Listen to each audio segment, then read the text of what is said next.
What if I told you that football is experiencing the biggest power shift in modern history? And most fans are watching it happen with a smile like it's just entertainment. What if I told you that European football, the cathedral of the sport, the theater of legends, the place that made us dream about Messi, Ronaldo, Zidane, Ronaldinho, Kaká, Iniesta, Henry, Drogba, Ibrahimovic, and hundreds more, might no longer remain the capital of football?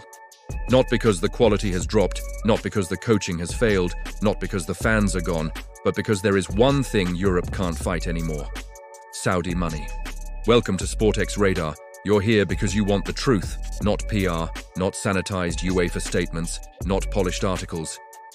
If you like conversations that make big clubs uncomfortable, subscribe now, drop a like, and stay with me. Because today is not about football. It's about power, money, and the collapse of an empire. For decades, Europe acted like it was untouchable. The Champions League wasn't just a competition, it was a declaration. If you are great, you must come here. If you want fame, you come here. If you want Ballon d'Or, you come here. A Brazilian street kid, Europe. An African prodigy, Europe. A genius from Argentina, Europe. A wonder kid from France, Europe. Europe controlled the pipeline. The Premier League turned into a financial god.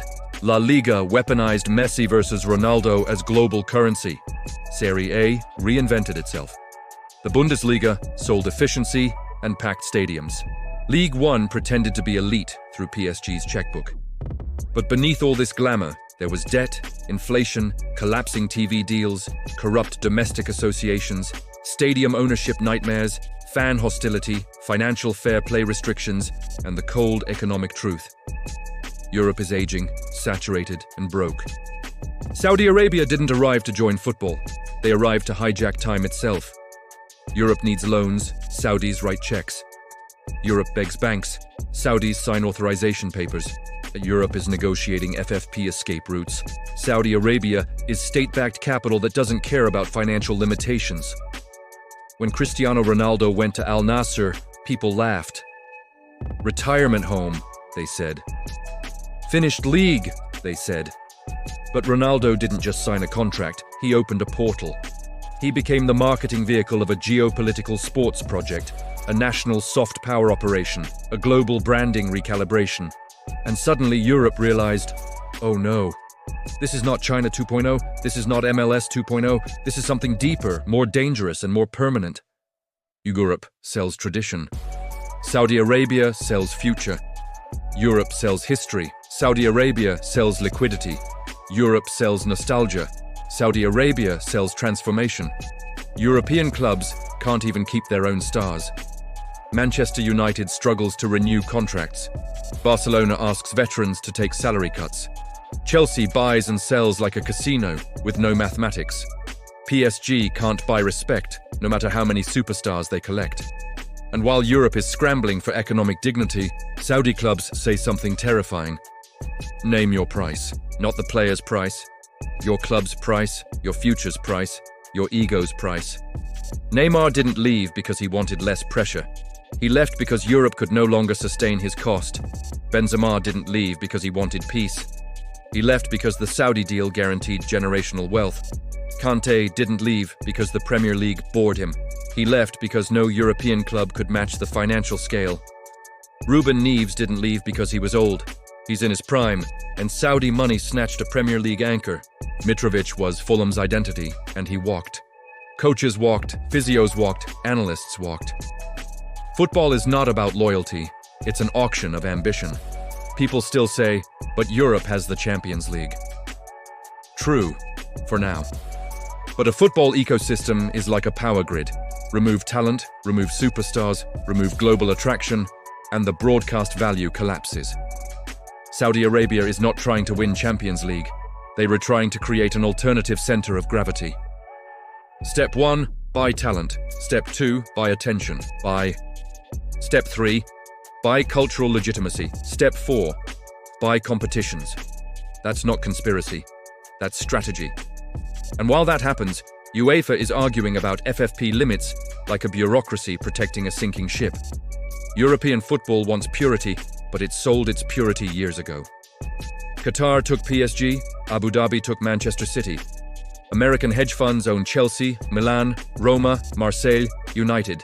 Billionaires own Wolverhampton and Bournemouth. You think Saudi Arabia is the danger? No. The real danger is Europe looking in the mirror and realizing it has nothing left to sell except memories. Saudi money isn't destroying Europe, it's exposing Europe. When an empire can be bought, it means the empire was hollow. Let me speak honestly. I don't blame the players. If I was 33 and a club offered me 200 million tax-free private jets, commercial ownership, ambassadorial rights, a guaranteed exit plan and silent power, why would I stay in a European league that boos, insults, overanalyzes, underpays and demands loyalty while offering nothing? Fans scream, loyalty, but would never reject a salary raise themselves. Players are labor. Labor follows capital.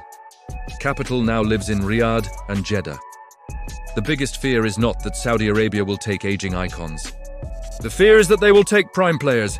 Imagine Jamal Musiala at 25 signing for 200 million. Imagine Jude Bellingham offered 250 million per season. Imagine Haaland offered ownership in a club. Imagine academies built in Africa with full Saudi financing. Imagine training centers in Europe owned by public investment fund. Imagine a Saudi-led Champions League competitor with prize pools Europe can't touch. That's when the panic becomes policy. And European hypocrisy is stunning. The same media that defended PSG for a decade now pretends Saudi Arabia is immoral. The same journalists who worship billionaire owners suddenly rediscovered socialist ethics. Spare me. Football has never been clean. Europe pretended to be ethical because they controlled the money. When you lose control, you invent morality. So is Saudi money destroying European football? Or is European football collapsing under its own arrogance? I think Europe is a museum. Magnificent, historic, but frozen in display. Saudi Arabia is a construction site, messy, chaotic, but full of cranes, concrete, and ambition. Museums attract tourists, construction sites attract investors. Which one dictates the future? Some people say Saudi Arabia will get bored.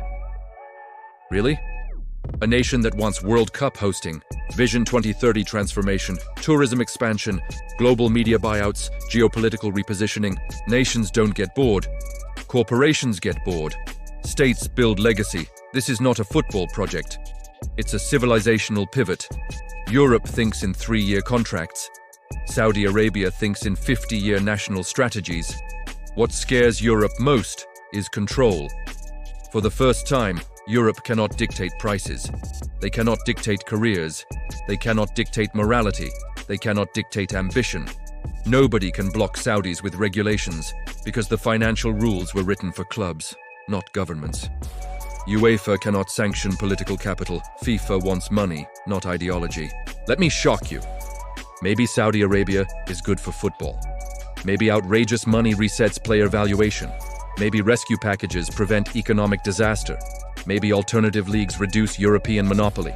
Maybe new champions emerge. Maybe fans in Asia and the Middle East feel respected rather than used as merchandise markets. Maybe Africa finally gains academy funding. Maybe players can earn without European media humiliation. Maybe this is not destruction. Maybe this is diversification. But here is the nightmare scenario. Europe will respond not with innovation, but with panic. Salary caps, legal complaints, colonial arrogance, protectionist rules. And while Europe writes documents, Saudi Arabia writes checks. And history is not written by committees. It's written by capital flows. So I ask again, not politely, not academically, emotionally. Is Saudi money destroying European football or humiliating it? Is Saudi Arabia a villain or the most honest participant in a corrupt market? Because when Barcelona pays players with IOU promises, and when Manchester United spends $1 billion on dysfunction, and when Chelsea buys 40 players without identity, and when PSG becomes a circus, why should Saudi Arabia be blamed for offering alternatives? If European football wants to survive, it must do what Saudi Arabia is doing. Invest, innovate, globalize, monetize.